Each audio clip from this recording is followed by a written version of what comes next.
Alexander has accomplished a difficult night crossing of the Hydaspes River.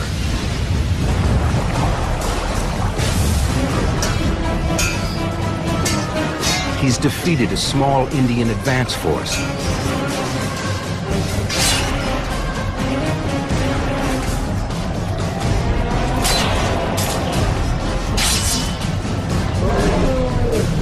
And now he's about to launch his attack against the full might of the Indian army. The Indian infantry is twice as large as the Greeks.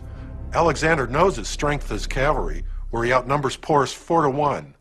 So the game is now how to fight a battle that's not an infantry battle. Alexander had this phenomenal ability to very quickly read a battlefield and formulate a strategy to gain the advantage. Alexander deploys his 4,000-strong cavalry squadron toward Porus's left flank. Porus only has a total of 2,000 cavalry, 1,000 on each wing. Porus orders his cavalry on the right wing to pull out of position, ride behind the battle line, and reinforce the left. And that's the mistake Alexander's been waiting for. Now Alexander orders Conus, one of his commanders, and 2,000 of his cavalry that had been heading for Porus's left flank to change direction and attack the defenseless right. The 2,000 horsemen arrive on the right wing. There's nobody to fight. They turn the corner and ride all the way behind the Indian positions. It's a bizarre situation that's all but been brought about by Alexander's tactical brilliance.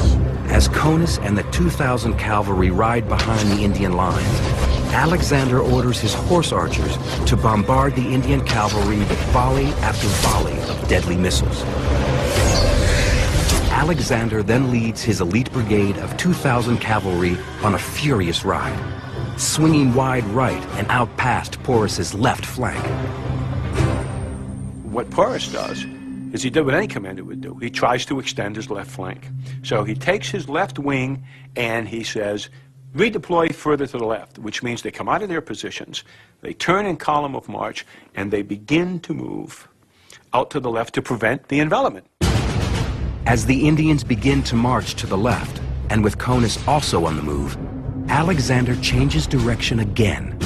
Instead of sweeping around Porus's left flank, he suddenly turns inward and cuts off the left wing from the main body of the army. At the same time, Conus, who was ridden all the way around the battlefield, arrives at what we call the Schwerpunkt, or the critical point in the battle, and bang, slams into the left wing of Porus's army. Now Porus is exactly where Alexander wants him. His left wing shattered, cavalry destroyed. Alexander always seemed, whenever every battle that he fought, always seemed to be at the crucial point where the tactic shifted. The crucial point where instead of going out, he turned in, where he went through the gap or instead of around the gap. How you do that and at the same time be right out there with your guys is a rare talent. Alexander now moves his heavy infantry against the Indian center, but Porus is not about to give up. He orders his archers to attack. The Indian bow is 6 feet of strong, flexible bamboo.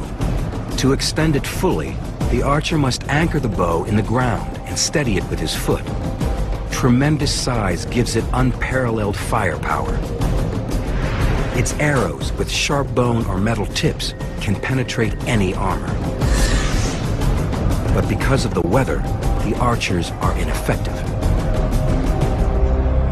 It was raining the night before, and all those thousands of horses and men and elephants, they turned the ground to mud.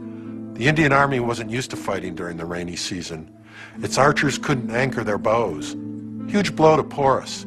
He'd lost one of his most powerful weapons. With his left wing destroyed, Porus's army is reduced to his infantry, his war-trained armored elephants, and their archers. You didn't just fight the elephant. The elephant on top was what they call a howdah, which was an archer or spear platform, but they deployed with a squad of 13 infantry around them, the same way we'd use infantry to protect tanks today. But the elephants do have one soft spot, their eyes. The Greek infantrymen attempt to secure their target. I can imagine what would happen if an elephant's blinded in the eye. I mean, he just goes crazy. I mean, an elephant's an exceedingly big animal.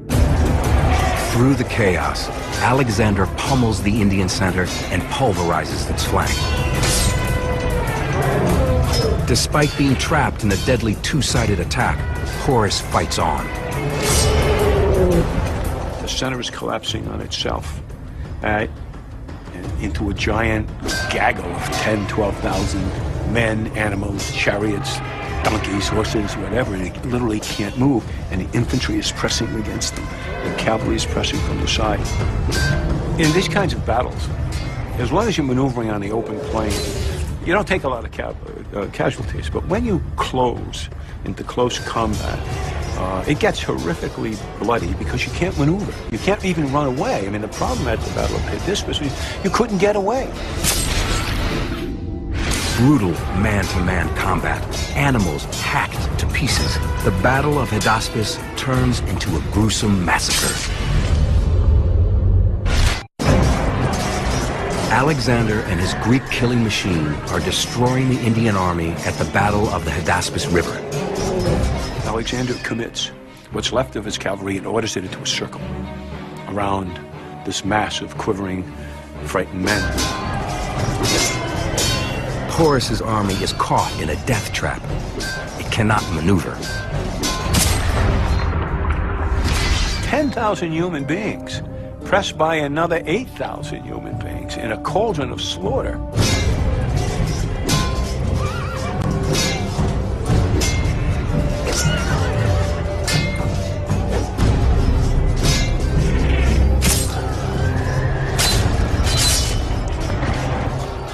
Screams of animal, the trumpeting call of a wounded elephant, for example, the whinny of a horse in pain. And remember, if you fell down, if a horse slipped and went down or was wounded, or if a man fell off a, there were no saddles, but fell off the horse, he trampled to death.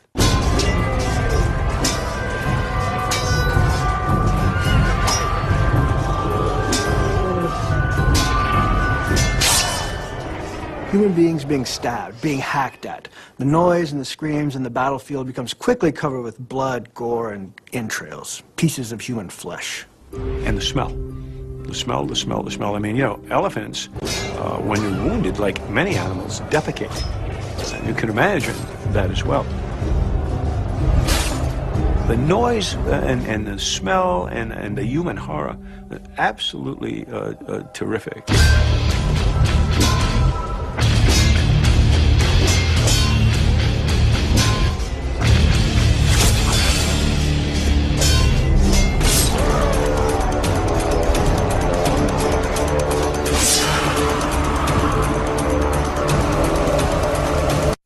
About 7 hours after the battle begins, Porus's army is nearly destroyed.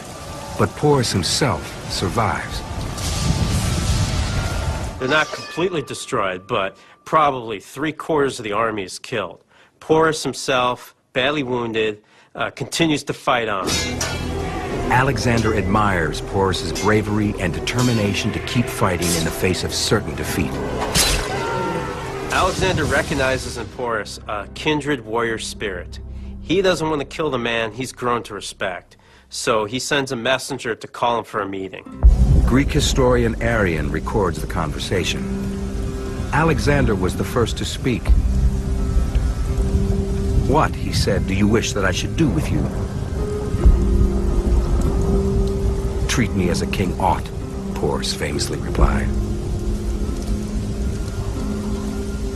Alexander is so impressed with Porus's dignity and composure, he decides to let him remain as king and keep his territories and his subjects. So at the end of the day, Alexander, at the Battle of the Hydaspes River, shows his tactical brilliance. I mean, this is a guy who can read a battlefield. He has what Napoleon called the coup d'oeil, the strike of the eye. By looking at the terrain, looking at the arrangement of forces, is able to devise, very quickly in this case, a tactical plan that plays to his own advantage. With his victory at Hydaspes, Alexander the Great has taken his first step across the Indian frontier, but it is also his last. As he advances deeper into India, several states set aside their own rivalries and now stand united against the invader. At the next battle site, Alexander is confronted by 300,000 Indian troops.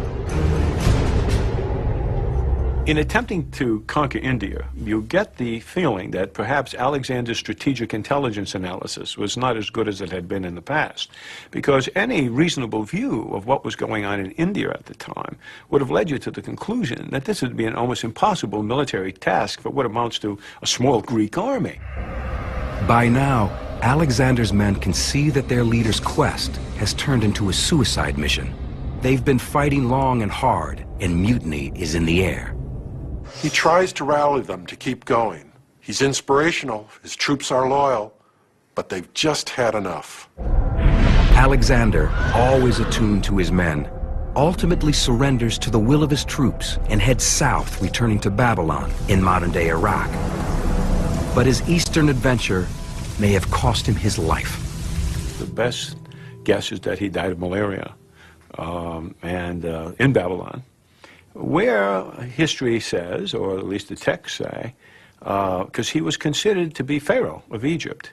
His body was sent to Egypt, where it was embalmed, and put in a crystal casket. Alexander the Great, one of history's most brilliant military tacticians, dead at 33.